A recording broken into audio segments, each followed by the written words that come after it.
Now my friends, I hope you guys are all doing well. I have to tell you that making today's video, it got me excited, it got me pumped. In today's Newzelly video, we've been linked to two world-class players that would definitely upgrade this team exponentially. And if you think that these could be impossible deals, I don't think so. I don't feel that. I think the impossible could be possible. And in today's video, I'll be speaking about the latest reports surrounding Aubameyang, Sandro, and to end things, I'll be speaking about Hakim Ziyech. And I'm sure you guys are wondering, when are we going to see this guy play? What's happening now that there is no football? And because of this entire pandemic situation, I'm here to break down the latest stories for you guys. So before I get into anything, smash that like button, help me get over 2,000 likes. And of course, today's video is brought to you by the OneFootball app. I'm saying it every time, I'm constantly stressing all the time, download it. It really is the best football companion app. If you guys have downloaded it, I'm sure that you already know the stories already, and you've come here to hear my thoughts and opinions on the latest news. So if you guys are just impatient, you just want to get the news quickly, then download the OneFootball app. You'll find a link below in the description below. Now for the first story, I need to talk about Aubameyang, and this story was broken by Matt Law from The Telegraph. And what he's reporting is that there's a real possibility that Aubameyang will be leaving Arsenal at this point in time, and due to this entire pandemic situation, Arsenal now are worrying about finances. And due to this, they may be forced to sell Aubameyang for a cut price fee. And whenever there are world-class players and cut price fee in the same sentence, then you know Marina and this club are going to be all over a deal like this. Now the story from Matt is that Arsenal, before this pandemic situation, were negotiating with Aubameyang over a new contract. If a new deal is not agreed, Aubameyang has 1 year left on his deal, and because of that, this is the reason why he could leave for a cut price fee. Matt reports that us, Barcelona, Inter Milan, and a ton of Premier League clubs are all closely monitoring the situation. Matt even reported that back in January, Barcelona made a 50 million bid that was quickly rejected by Arsenal, but now it's starting to look like Arsenal might not have a say in the matter anymore. Now all this comes down to the contract negotiations between Aubameyang and Arsenal. Aubameyang is in his final year, he's currently on 200k per week, and naturally if he was to agree a new deal, he wants a much bigger contract, and reports say that he'd like to be on parity with Mesut Ozil. Ozil's currently on 350k per week, and of course Arsenal are regretting paying him that type of money because he isn't as good anymore, he's not playing as much, and he's very difficult to move on. I mean, to be honest, if you're not going to pay Aubameyang whatever money he wants at Arsenal, then it really sums up their lack of ambition and what club they are at this point in time. I can't help but think of players like your Sanchez's, your Van Persie's, your Cesks, and what's one thing that all these guys had in common? Well, all these players were the key players carrying the Arsenal team. And another thing they all have in common is that after a while they grew disillusioned and they forced moves away because their needs to win trophies, to win titles was far too great, and they all realised that they couldn't match those sporting ambitions with Arsenal.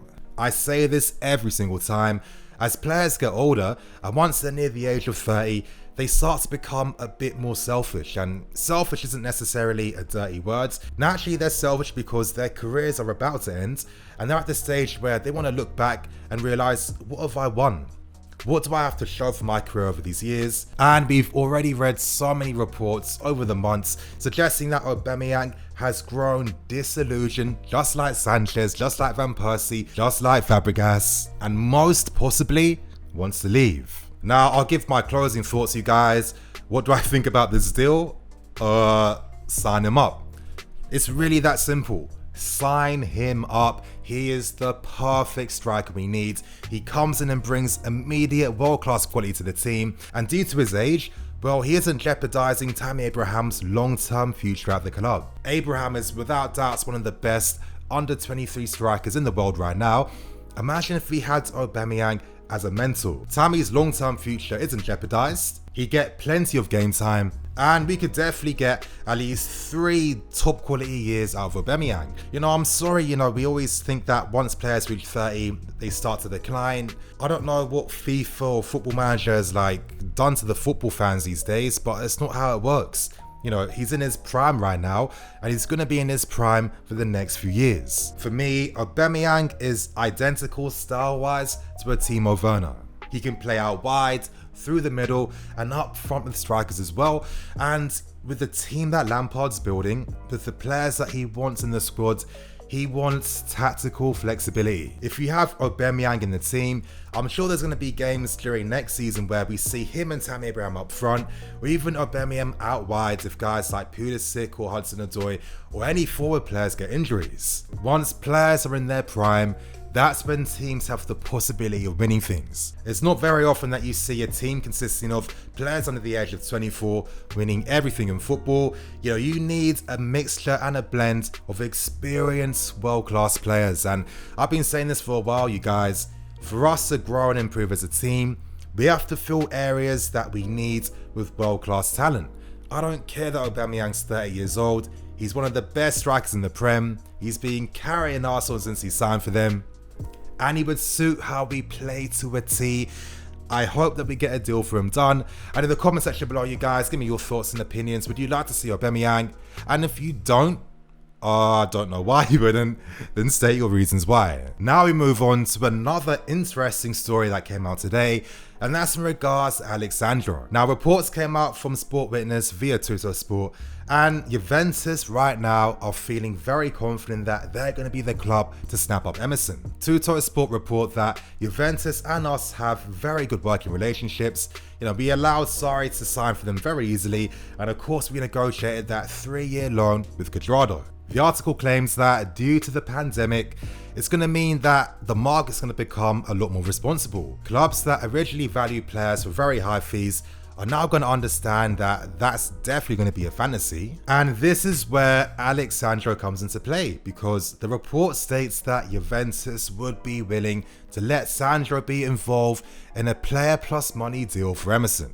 Now you guys just hold on for a second, let me break this story down. Let me speak about Sandro first. At 29 years old, again, he's a player that's been a top class player for a very long time. Now Sandro doesn't have the same crossing ability that he used to have, but for me, a lot of that comes down to the tactical nature of Juventus. You know, I'm not seeing Sandro constantly get into the byline like he used to do.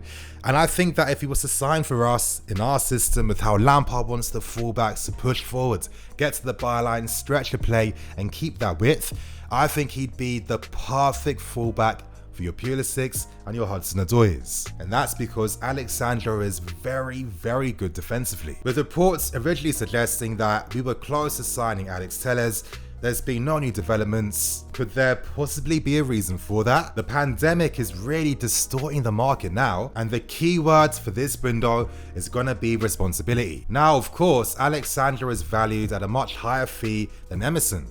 But what we do know is that at Juventus right now, Sarri needs to get Sarri ball working for the second season. He's desperate to bring in Jorginho as the release to really just get that system working, and he wants to bring in Emerson because he's worked alongside him, and Emerson really suits what Sarri wants. Does it sound crazy that Juventus could offer Alex Sandro plus money for both Jorginho and Emerson? We have to realize that Emerson just hasn't settled down too well since he signed for us, and with Jorginho, well, he plays a very niche role. Only a handful of clubs across Europe will most likely be in for the player, and if you have Juventus who are managed by Sarri right now, then you have to sell him if you don't plan on keeping him for the long term. You might be wondering, Nini, why would Juventus sacrifice Sandro for Emerson and Jorginho? Does this make any sense? And possibly it does, because Juventus are planning to spend big in the next window. Key players they're looking at are Paul Pogba, Jorginho, and Chiesa, but to get those players, they need to raise the funds. For Juventus, are you a much stronger and better team if you have Jorginho and Pogba in your midfield without Alex Sandro? Or are you stronger having Alex Sandro without your Jorginhos or your Pogbas? I don't think so. We definitely have to realize that we're not going to get the biggest amounts of money for our players, not with how the world is right now, and Alex Sandro would fulfill a key role and upgrade the left back position exponentially. I'm really hoping that this isn't going to be another case of the Alex Sandro saga from a few seasons back. Wow, how anticlimactic was that? Sandro has spoken about maybe wanting to play in the Premier League one day, and this could be the perfect opportunity to do so. Guys, in the comment section below, tell me what you think.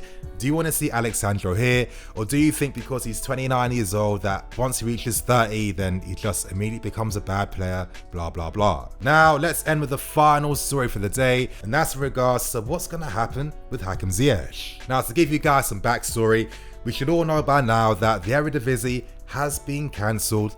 It won't be recontinued at any future point. The league has cancelled. So this would mean that Ziyech doesn't have to finish the season with Ajax because he's already signed a contract when it's the 1st of July. Now you guys, the 30th of June is really a key date in football today, and that's because a lot of players' contracts expire on that day, and obviously the day after is when the transfer window opens again. It's prime money making time. Because the Eredivisie is over, that means that Ziyech doesn't have to report back to Ajax. Currently with the Premier League, we don't know when the league's going to start. We don't know if the league is going to be cancelled. We don't know what's going to happen. So let's say that the season does recommence at some future point, then Ziyech wouldn't be allowed to contribute to that season. You'd have to wait for the 2021 season to start. So this means that Ziyech is free to join us right now, but he can't actually play for us until the second season recommences. Until we get the final answers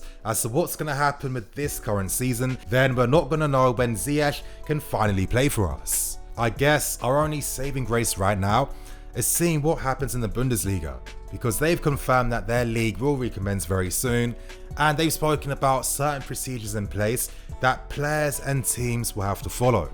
There's been even reports suggesting that players may play with masks. They're not going to be allowed, obviously, personal contact with each other.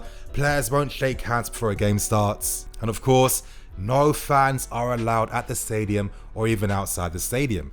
And any fans that do, well, that could really jeopardize your club because it would immediately cancel the game. In that sense, Germany and the Bundesliga have always been very progressive, so let's see what the future brings. The Bundesliga could give other leagues more confidence to recommence their current seasons. But now that you guys know the news, hopefully any worries you had about maybe the Ziyech deal being cancelled or being made null, now, these are worries that you don't need to have anymore. He will still officially join us on the 1st of July, and that's basically the story, you guys. So on that point, you guys, I'm going to wrap things up and keep things moving. Thank you for watching. Please like, comment, and subscribe. I'm Nini FC. This is Blue Lions TV. I'll see you guys later for some more videos.